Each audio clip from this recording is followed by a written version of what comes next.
My name is Ralda, and I'm a big wave surfer. Awesome. So thank you for coming on today, Polly.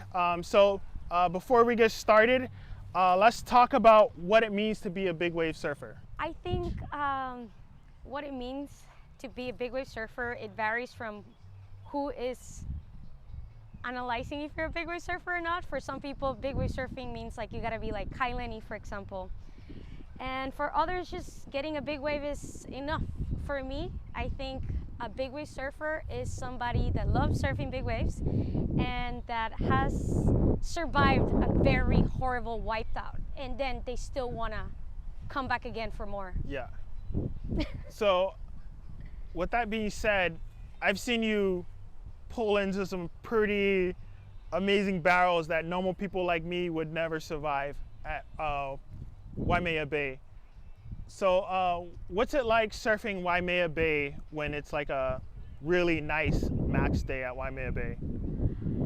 It's definitely like it's a very unique experience, you know, because the bigger it gets, the bay closes out. So it's kind of like, you know, that the wave that you're trying to get is most likely gonna come in between or after a closeout set. So you gotta just time it really good, and the bigger it gets is actually easier because there's not many people on the same wave. Yes. On the small days, for me, is very hard to surf the bay because the wave tends to be a little bit more like this. Yeah. And with all the big boards, it's just dangerous. Yeah. Yeah.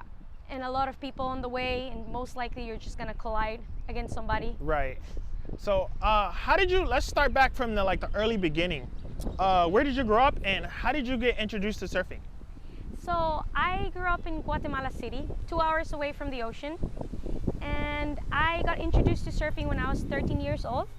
A friend from California asked me if I wanted to learn how to surf. I said yes, and the first wave I got, I was very clumsy, but the first wave I got, I was like, oh, I want to do this for the rest of my life. Yeah.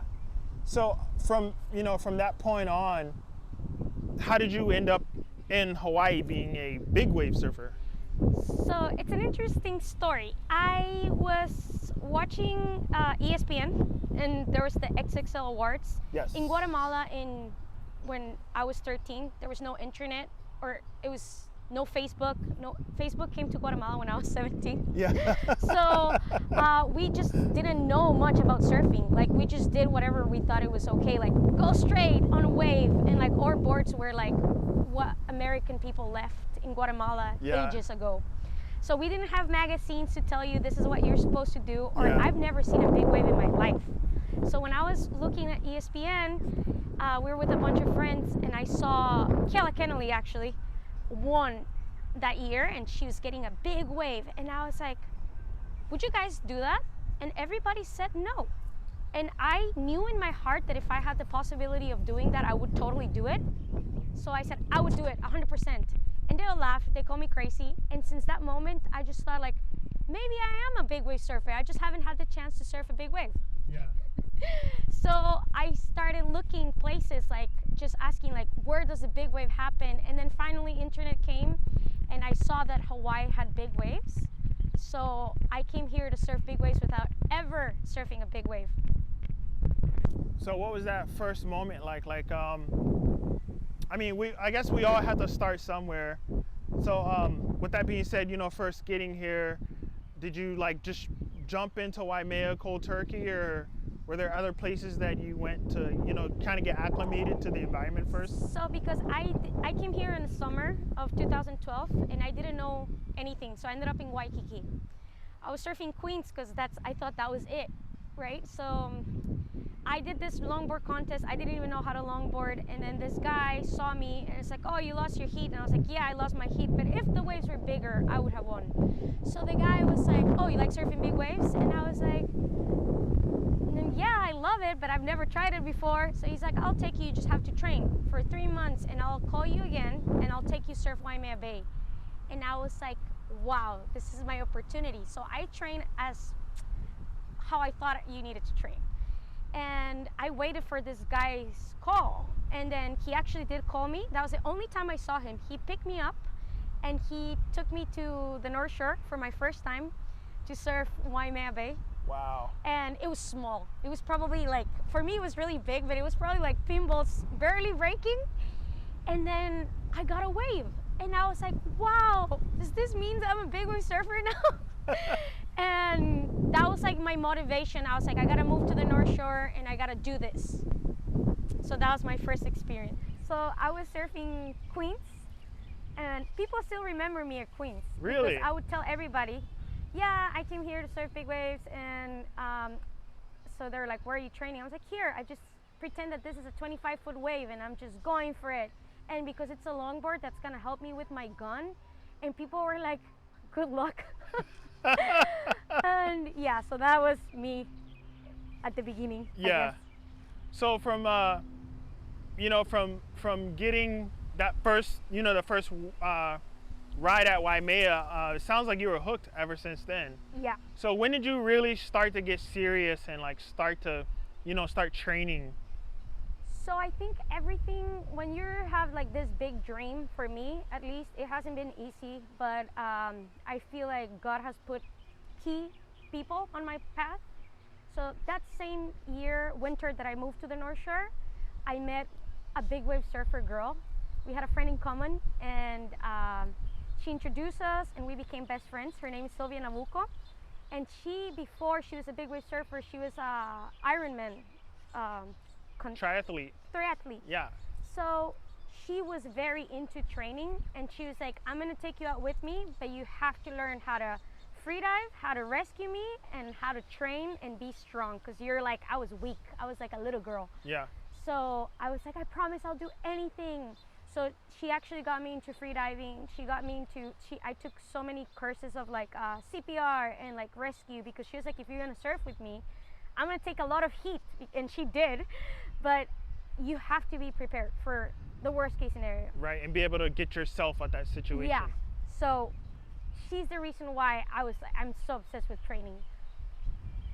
So, future looking forward, you have a beautiful daughter now. Yes. So, do you ever see yourself possibly getting your daughter involved within surfing? I think it would have to be a personal choice. Yes. Because surfing, especially big waves, it has to come from your heart. If it comes from your head, you're just gonna get really disappointed. And it's a lot of heartbreaks, and it's a lot of like sacrifice, a lot of money, a lot of like effort, and sometimes just for one big wave, and then the next day it's over. You gotta do it all over again. Yeah. So I think if that's what she wants, I would let her do it, and I would support her. My parents didn't like that I surf big waves at all, and I would for sure support her, but I want her to choose it, because it ultimately, you have to choose it every day. It's a hard sport, and it's very like it asks for a lot of like physical training and mind training, and it never stops. You have to train 24/7 every time of the year. Yeah. Except the day of the swell, and then you gotta go back to training again.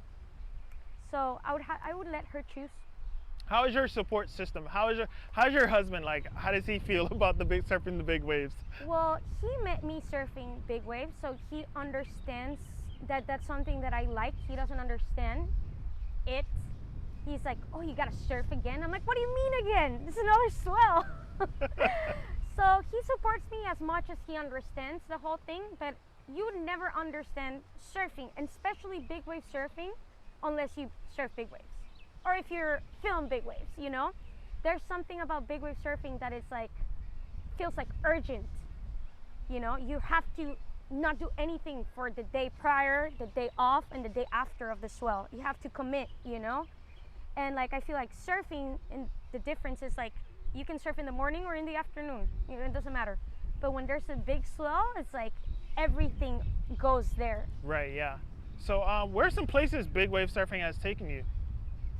Well, I've been to a lot of places thanks to big wave surfing. I used to live half of the year in Mexico, in Puerto Escondido, and those were interesting times, and the waves really hard and strong. I went to Mavericks, to California. I've been to Maui to surf Jaws. I competed there once in Big Wave Tour. I've been Many places, but I think the one that I'm missing is Chile and Portugal, Nazareth, and I'm going to Nazareth, Portugal this year. Awesome. So Yes. going to Nazareth. Nazareth is like the what's the word? The Super Bowl of big wave surfers. Like I feel like everyone just when that wave takes off, everyone migrates out to Portugal. I think a lot of people see it that way, and I have one of my best friends, a girl, Micaela Fregonesa. She goes there to like surf like 100 feet. I would do it more because I want the training. I want to go in October and actually train for big waves. So like moving my board, get waves in the head, stand up in a few, more than getting obviously like a big wave. I want to go there for the training and Yeah. so I don't wait until winter is here to try to do something that I haven't done since a year ago almost. The last time it broke, big. So it's mostly for the training, and of course if I get a big wave, it's extra. Yeah. So what was it like the first time you were ever held down? Like what does that feel like? Like I can't even fathom that. I'm sure like uh, 60-70% of the people watching this interview will never experience that either. So what does it feel like to be held down by a big wave? And So I think the best there's comes like a panic second of like you're seeing the wave and you're like, oh no, I'm not gonna make it. Like I'm not gonna pass this wave, and that moment is really scary. But then there's like a beautiful moment where you decide to let it go. Like it's happening. You just trust your training and you're like, whatever, we're in this. right, we're committed. So then you dive under, and it's actually like you have to find a way to calm yourself down. And I am very relaxed on my hold downs. People get scared for me and I'm fine because I free dive. I committed to free diving for 6 months with a person that has the US national record. So he pushed my limits for 6 months of just diving very deep. So I know when I'm gonna black out, and like the worst hold down, it's probably like 40 seconds, if you have a 2 wave hold down. If the period is 20 seconds, 20 seconds. It's like approximately 40 seconds. And I can be underwater for 5 minutes. Wow. So if you know that you have trained, that you have been, that you last 4 minutes underwater. If you're moving, you're expending energy, so it's half, so it's 2 minutes, for example. 40 seconds is nothing. So you just have to remind your brain that the first thing I say to myself is, we've been here before, it's fine. And you've trained a lot for this, so Right. we're ready. So just relax, and I just hold my nose and just relax. Yeah. Yeah, and when the time is right, I start going up. Until this year, I never owned a flotation because I wanted to make sure I was ready for it, Right. because if you're not ready for it, then you shouldn't be out there. Exactly. Yeah. And I still have never pulled my best. That's something that I have to learn how to do now because I'm so used to like struggling. People are like, why didn't you pull your best? And I was like, because it's not in my brain, but at least I know I can handle jaws. I've surfed it before, very big without flotation. So now with flotation, it's just gonna make my life easier, I guess. Exactly. This is awesome. Cool. And then so we're gonna talk about some of your equipment that you have behind you, but would you like to give a shout out to like any family members or people who've helped you along the way, or a shaper or sponsors or anybody like that? Yeah, I would like to say thank you to Drew Sparrow, my very patient and very amazing shaper. He is one of the reasons why I could take my surfing to like in a level of progression every year, because he understands what I needed since the beginning. He understood like, oh, you need this, oh, you need this. And at first we were going like bigger because I needed paddling, I needed foam, and now we're slowly going a little bit shorter. Yeah, yeah. So it's like I have evolved with him, and he really has helped me along the way. Awesome. So big shout out to Drew. Is there anybody else, family members or anything like that? Oh yeah, of course my husband for being patient and understanding that this is what I love doing. And I would like to say thank you to my friend Sylvia, because she received a lot of heat when I was learning how to surf. Everyone's like, why are you taking her out in this? And she knew I got it. She's like, it's just gonna take time. But you have the mind, so you just have to be patient and try not to make that many mistakes. But you know, sometimes you have it, sometimes you don't. And for some reason, she knew I had it. So. Awesome. So, and without further ado, thank you for agreeing to come on today and sit down with me for an episode of Meet the Surfer. If there's any encouraging words you'd like to give to other women, young girls that want to seek surfing, or maybe even look up to you as a role model and possibly get into big wave surfing, what would be some advice you would give them? I would say that know what you want and go for it with all your heart. No matter what people think about you, what people say that you can or can't do. Should we stop?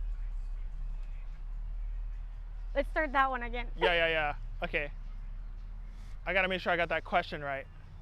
Okay, cool. I got it. Sorry.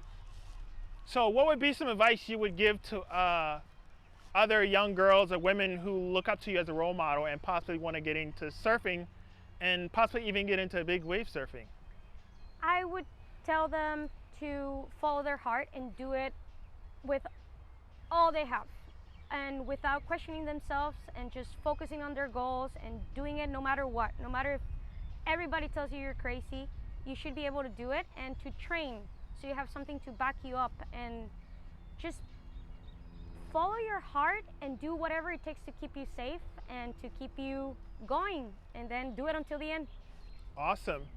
All right, guys, this completes this episode. Thank you, Polly, for coming on.